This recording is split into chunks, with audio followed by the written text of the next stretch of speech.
સ્વાગત વિદ્યાર્થી મિત્રો આપ સૌનું શબ્દ મિત્ર યુટ્યુબ ચેનલ પરથી ભાવિનું સ્વાગત કરું છું નવા પ્રશ્ન સાથે. અને એ છે પ્રચાર માધ્યમ માટેનું નિવેદન. અગાઉના લેક્ચરમાં આપણે પ્રચાર માધ્યમ કોને કહેવાય, નિવેદન કોને કહેવાય એ બધાની આપણે ખૂબ સરસ મજાની વાત કરી છે. તો એ વાતને વચમાં અંતરાયરૂપ ન મૂકતા હું સીધા પ્રશ્ન અને એના ઉત્તર સાથે આવું છું. તો મિત્રો આપ સૌનું પુનઃ હાર્દિક સ્વાગત કરું છું પ્રચાર માધ્યમ માટેના નિવેદનમાં. એક સરસ મજાનો પ્રશ્ન આપની સામે લઈને આવ્યો છું. પ્રશ્ન છે બહુ કરંટ પ્રશ્ન છે અને આપ જાણતા પણ હશો કે ગુજરાત સરકારે એક યોજના જે બહાર પાડી છે શ્રમિકો માટે. આ શ્રમિકો માટેની યોજના એ નિવેદન તરીકે પૂછાય તો એનું ઉત્તર તમે કઈ રીતે લખી શકો એના માટેનું એક પ્રત્યક્ષ ઉદાહરણ આપની સામે અહીં પ્રસ્તુત કરી રહ્યો છું.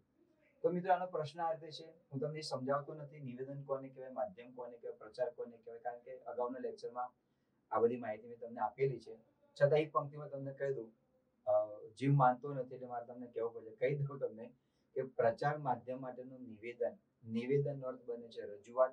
પ્રચાર માધ્યમ એટલે ઇલેક્ટ્રોનિક્સ મીડિયા હોય, વર્તમાનપત્રો હોય. આમાં સરકારની કોઈ પણ યોજના હોય એ લોકો સુધી પહોંચે અને એ જે આખી પ્રોસેસ જે છે એ નિવેદન કહેવામાં આવે.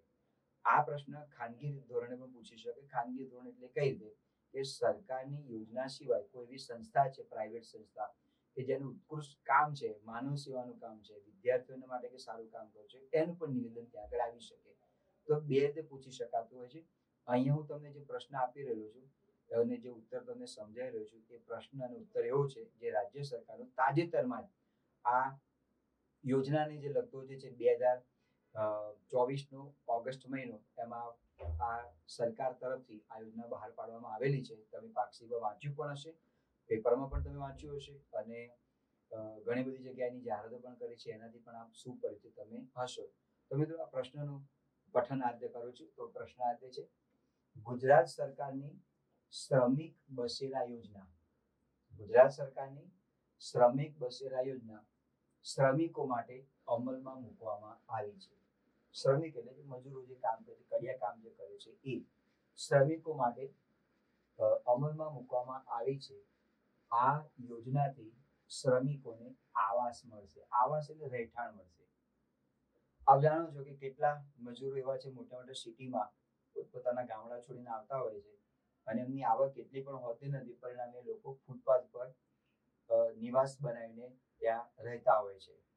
તો એ ફૂટપાથ પર જ્યારે આરામ કરતા હોય, રસોઈ બનાવતા હોય તો ઘણી બધી મુશ્કેલીઓ તેમને નડતી હોય છે. અને આપને ઘણી વખતે એ પણ માહિતી મળેલી છે કે કેટલાક લોકો એને આ જે મજૂર વર્ગ જે છે ફૂટપાથ પર સૂતો હોય તો કેટલાક ગાડીવાળા તેને કચડીને પણ જતા રહેતા હોય છે. આ ઘણી બધી સમસ્યાઓ છે. ટાઢ, ગરમી, વરસાદ, આ બધાથી પણ એમને રક્ષણ મળતું હોતું નથી. તો માટે રાજ્ય સરકારે તેમની પ્રત્યે થોડો દયાભાવ રાખીને, એક પ્રેમ ભાવ રાખીને, એક લાગણી રાખીને, એક હુંફ રાખીને આ યોજનાને બહાર પાડી છે. આ અંગે પ્રચાર માધ્યમોને જાણકારી આપતું રાજ્યના શ્રમ તથા રોજગાર મંત્રીશ્રીનું નિવેદન તૈયાર કરો. હવે આ નિવેદન જે છે એ રાજ્યના શ્રમ તથા રોજગાર મંત્રીશ્રી આપી રહ્યા છે. તો મિત્રો આવી કોઈ પણ યોજના હોય ગવર્મેન્ટને લગતી, એની માહિતી આપણી પાસે યોગ્ય હોવી જોઈએ. જો આની માહિતી યોગ્ય હશે તો આપણે જે પ્રશ્ન લખી રહ્યા છે, જે ઉત્તર લખી રહ્યા છે એને યોગ્ય રીતે ન્યાય આપી શકીશું. તો જોઈએ કઈ રીતે લખી શકાય છે. તો શરૂઆત આ રીતે કરીશું. સૌથી પહેલા સરકારનું નામ આવશે, ગુજરાત સરકાર. ત્યાર પછી જે છે એમાં શ્રમ, કૌશલ્ય વિકાસ અને રોજગાર વિભાગ આવશે. રાજ્ય સરકાર એટલે વિભાગ આવે, કેન્દ્ર સરકાર તો મંત્રાલય શબ્દ આવે. રાજ્ય સરકારમાં મંત્રાલય એવું ન લખાય. શ્રમ, કૌશલ્ય વિકાસ અને રોજગાર મંત્રાલય એવું ના આવે. અહીંયા આવશે શ્રમ, કૌશલ્ય વિકાસ અને રોજગાર વિભાગ. ગાંધીનગર, ગુજરાત રાજ્ય. આ જે છે એનું મથાળું છે. સરકાર જે યોજના બહાર પાડી રહી છે અને આ યોજના લોકો સુધી પહોંચતી રહે માટે આ બધી માહિતી વિભાગમાં મોકલતી હોય તો એનું આ જે નોંધ જે કરવામાં આવતી હોય છે તેના લેટર પેડ ઉપર કે તેના જે લખાણ કરવામાં આવતું હોય છે, આ યોજના કોણ બહાર પાડે છે, તો એનો આખો આ જે માહિતી જે છે એ હોય છે. માનો કે આ લખેલું જ ન હોય તો આ યોજના કોણ બહાર પાડે છે, સરકારની છે, ખાનગી છે, શું છે, કયો વિભાગ છે, કેન્દ્ર સરકાર છે, એ કંઈ ખબર પડતી હોતી નથી. માટે આ બધું લખવું ખાસ જરૂરી છે. ગાંધીનગર ગુજરાત રાજ્ય. આ ટાઇટલ આપણે આપ્યું છે જાહેર નિવેદન. આવું તમારે લખવાનું રહેશે. હવે શીર્ષક આપવાનું. એ શીર્ષક જે છે, જે પ્રશ્ન આપેલો છે એ પ્રશ્નના અનુસંધાને બહુ લાંબુ પણ નહીં, બહુ ટૂંકું પણ નહીં, યોગ્ય રીતે એનું આપણે શીર્ષક આપવાનું રહેશે. તો શીર્ષકને આપ્યું છે હવે બાંધકામ શ્રમિકોને મળશે સુવિધાયુક્ત હંગામી આવાસ. આ કાયમી ધોરણે આપવાનું નથી, હંગામી છે. હવે બાંધકામ શ્રમિકોને મળશે સુવિધાયુક્ત હંગામી આવાસ. આપણે શીર્ષક આપ્યું. આ જે માહિતી જે છે તમને ખબર તો પડી જ ગઈ. હવે હું ઓલવેઝ કહું છું કે આ કોઈ પણ પ્રશ્ન હોય તો એને લગભગ 3 ભાગમાં વહેંચો. પહેલો જે ભાગ જે છે મિત્રો મારો એ પ્રસ્તાવનાનો છે. તો પ્રસ્તાવના કેવી રીતે લખી શકાય? તો પ્રસ્તાવના એ આપણા યોગ્ય વિચારોથી જે વાક્ય આપેલા છે વાક્યોનું યોગ્ય સંપાદન કરી અને આપણે તેને પ્રસ્તાવના બનાવવાની રહેશે. તો પ્રસ્તાવના આ રીતે લખી શકાશે. પણ પ્રસ્તાવના એવું આપણે ત્યાં લખવાનું હોતું નથી.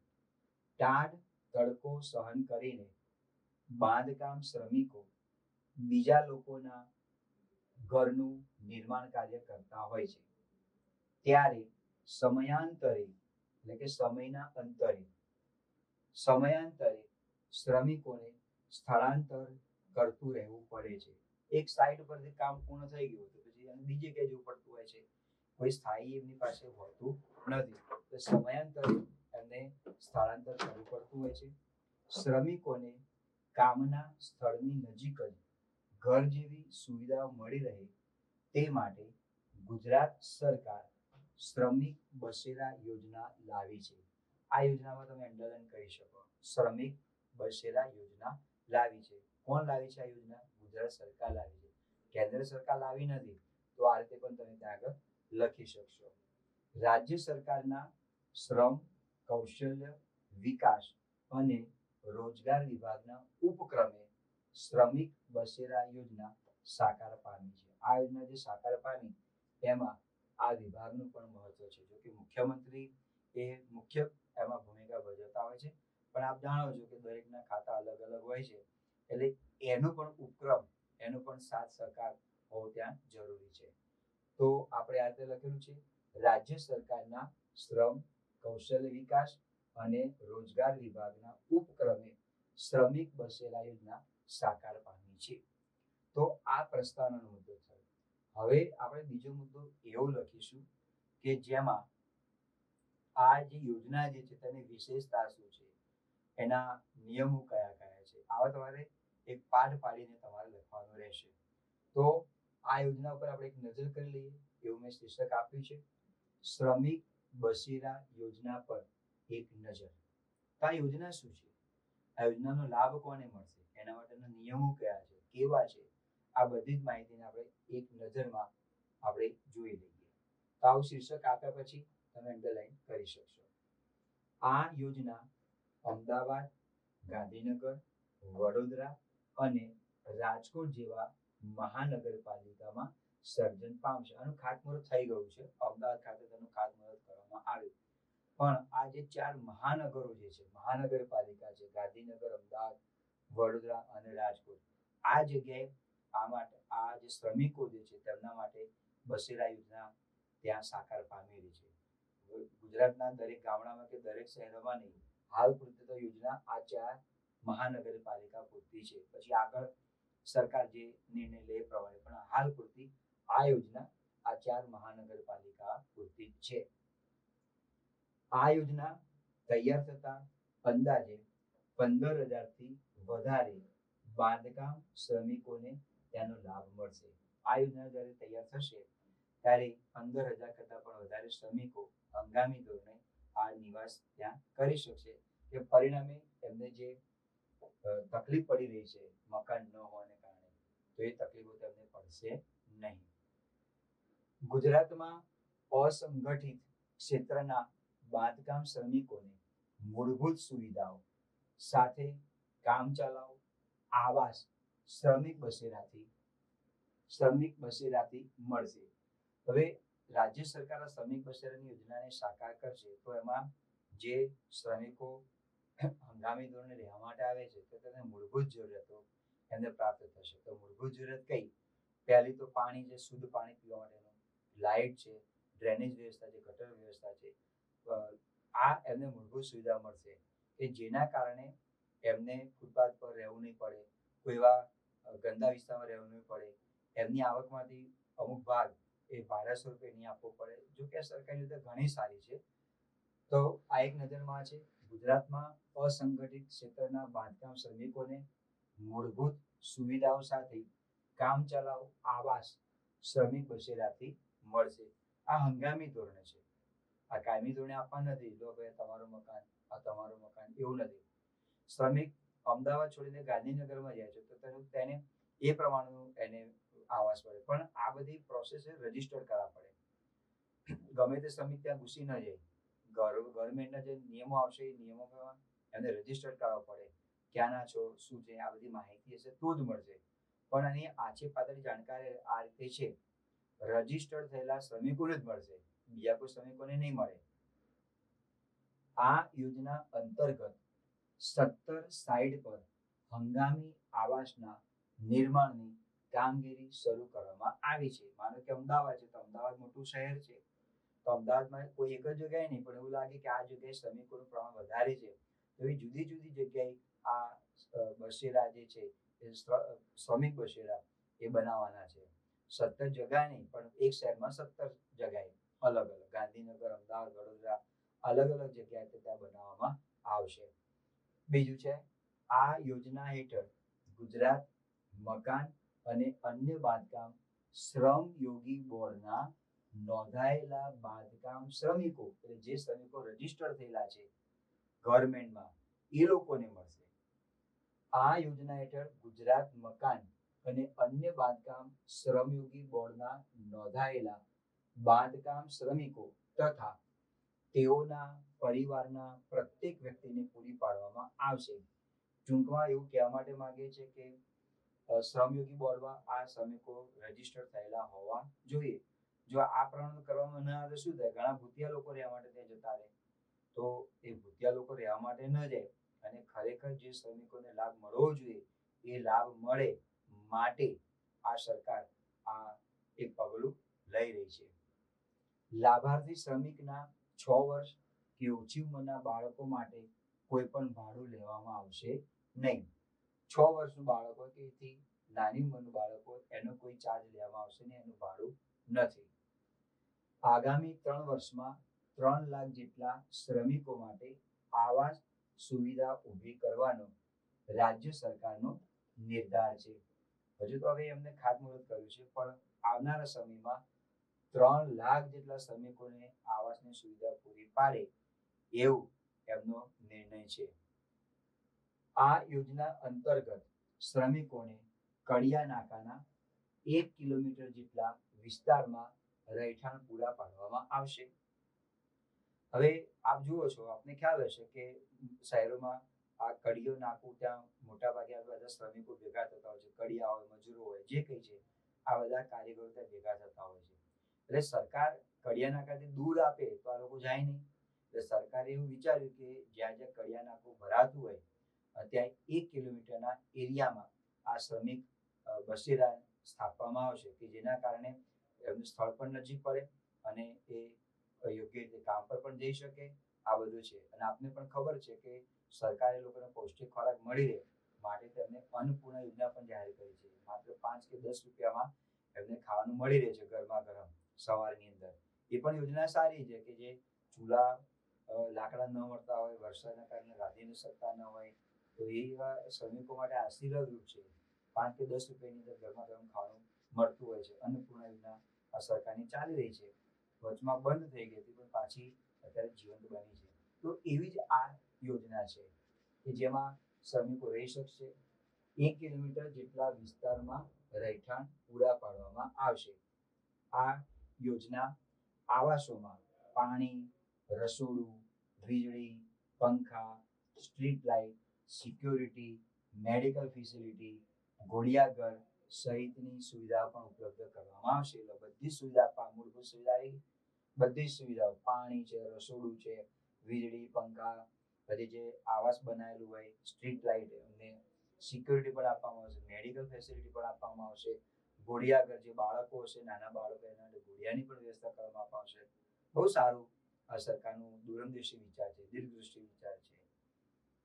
શ્રમિક બસેરા યોજનાના પોર્ટલના માધ્યમથી કેન્દ્રીયકૃત રીતે શ્રમિકોને જગ્યાની ફાળવણી કરવામાં આવશે. આમાં આપણે જોયું છે કે જે રજીસ્ટર્ડ થયેલા હશે તે, અને બીજું કે આ જે છે કેન્દ્રીયકૃત રીતે, એટલે કે શ્રમિક બસેરા યોજનાના પોર્ટલના માધ્યમથી કેન્દ્રીયકૃત રીતે, એટલે આમ કહી શકાય કે કેટલી મહત્વતા આપવી કે ન આપવી, એમને આપવું કે ન આપવું, શું ખરેખર જરૂર છે કે નહીં, અથવા તો ટોકન સિસ્ટમ પણ અંદર આવી શકે, કારણ કે બધા પડાપડી થાય એવું પણ આવી શકે. તો કેન્દ્રીયકૃત રીતે શ્રમિકોને જગ્યાની ફાળવણી કરવામાં આવશે. તો મિત્રો, શ્રમિક બસેરા યોજના જે છે નિવેદનની અંદર પ્રશ્ન પૂછાય તેનો ઉત્તર તમારે આ રીતે લખવાનો રહેશે. 150 શબ્દોમાં લખવાનો છે. આ તો 150 કરતા પણ વધારે શબ્દો છે, પણ જેટલો આપણને યાદ રહે અને જે વસ્તુ આપણી પાસે હોય કંઠસ્થ, એને યોગ્ય રીતે પીરસી શકાશે. અહીંયા મધ્ય ભાગ જે છે તે પૂર્ણ કર્યો. હવે આ જે છે ભાગ એ સમાપન છે. તો સમાપન કેવી રીતે કરીશું? પંડિત દીનદયાળ ઉપાધ્યાયના હર હાથ કો કામ, હર હાથ કા સન્માન, આમાં અંડરલાઈન કરી શકાય. સૂત્ર છે પંડિત દીનદયાળ ઉપાધ્યાયના હર હાથ કો કામ, હર હાથ કા સન્માન નો મંત્ર સાકાર થશે. પંડિત દીનદયાળ આપેલું કે દરેક હાથને કામ મળવું જોઈએ, પછી મજૂર હોય કે ગમે તે હોય, અને મજૂર વર્ગ જે છે એના હાથને પણ સન્માન મળવું જોઈએ. આ મજૂર છે એટલે એને તરછોડાવો એવું નહીં, એને સન્માન મળવું જોઈએ. આ મંત્ર સાકાર થશે. આ યોજનાથી શ્રમિકો પોતાને વધારે સુરક્ષિત સમજશે. વરસાદ, ગરમી કે ઠંડીથી પણ છુટકારો મળશે. પરિણામે તેમનું સ્વાસ્થ્ય પણ જળવાઈ રહેશે. પૃથ્વીનું છેડો ઘર એ સુક્તિ પણ આ યોજનાથી સાર્થક થશે. બીજા થાકેલા પાકેલા શ્રમિકો આવ્યા હોય, કાળી મજૂરી કરીને, દોડીને કાળી મજૂરી કરીને આવ્યા હોય, અને જ્યારે અંદર રહેવાની કોઈ વ્યવસ્થા જ ના હોય, ઝૂંપડપટ્ટીમાં કે ફૂટપાથ પર બીજા ખુલ્લામાં પડ્યા હોય, અને જો સરકારનો આ યોજના ખરેખર સાકાર થાય અને શ્રમિકોને આવું ઘર મળે, તમને અહેસાસ થશે, હા, પૃથ્વીનું છેડો ઘર છે, અને તમામ પ્રકારની સલામતી, તમામ પ્રકારની શાંતિ લોકો અનુભવશે. તો આ રીતે શ્રમિક બસેરાની યોજના જે છે નિવેદન આ રીતે પ્રસ્તુત કરી શકાય. હવે જમણી બાજુ આપણે લખવાનું છે સહી શ્રમ રોજગાર મંત્રીશ્રી. પ્રશ્નમાં જો માહિતી સચિવ લખ્યું તો માહિતી સચિવ લખવું પડે, કમિશનર લખ્યું તો કમિશનર લખવું પડે, પણ પ્રશ્નમાં શું લખેલું છે? રોજગાર મંત્રી શ્રી નિવેદન આપશે, એટલે આપણે એ રીતે લખવાનું છે. શ્રમ, કૌશલ અને રોજગાર વિભાગ, જે તે વિભાગો એનું નામ લખવાનું, ગુજરાત રાજ્ય. જ્યારે ડાબી બાજુ જાહેરાત ક્રમાંક તમે ગમે તે બનાવી શકો. માનો કે મારે જાહેરાત ક્રમાંક બનાવો છે તો એમ લખી શકું PBK 01/2024. ઘણા ફૂલડી મારતા હોય છે, બધું કરવાની જરૂર નથી. PBK 01/2024 તમે લખી શકો. જે વર્ષ ચાલતું હોય એ રીતે તમારે કાલ્પનિક લખવાનું છે. તારીખની અંદર તમારે જે તારીખ ચાલતી હોય એ તમે લખી શકો. તારીખ 4/9/2024, જે તમારે ગુજરાતીમાં જ લખવાની છે, એ ફૂલ સ્ટોપ કરવાની જરૂર નથી. માનો કે ભૂલથી ઇંગ્લિશમાં લખાઈ ગઈ, તેને ચેકતા નહીં, એને રવા દેજો, કારણ કે અસ્વચ્છતા દેખાશે, એટલે એને જવા દેવાનું. પણ બને ત્યાં સુધી આ જે તારીખની જે છે એને ગુજરાતીમાં લખવાનો પ્રયાસ કરો. સ્થળ તરીકે લખીશું આપણે ત્યાં ગાંધીનગર. તો આ રીતે મિત્રો આ જે પ્રશ્ન આપણે જે વાત કરી એ પૂછાય તો પ્રચાર માધ્યમનું નિવેદન જે છે એને આપણે આ રીતે એને સાકાર કરી શકીશું. અને કરંટ પ્રશ્ન જે છે મિત્રો, જે ખરેખર આ તમે પરીક્ષામાં પૂછાય તો તમે આસાનીથી તમે લખી શકો એવું પ્રચાર માધ્યમ માટેનું નિવેદન મેં આપણી સામે પ્રસ્તુત કર્યું. મિત્રો, આ રીતે અવારનવાર તમને ઘણા વિડીયોઝ તમને મળશે. મને આ શબ્દ મિત્ર ચેનલ જો આપને પસંદ પડે તો આપણા મિત્રોને તમે શેર કરો વધુ ને વધુ, કે જેના કારણે બીજા પણ વિદ્યાર્થીઓ તેનો લાભ લઈ શકે, જ્ઞાન પણ લઈ શકે. તો મિત્રો, અહીંયા મારી વાણીને વિરામ આપું છું. આપ સૌનો ખૂબ આભાર. જય હિન્દ, જય જય ગરવી.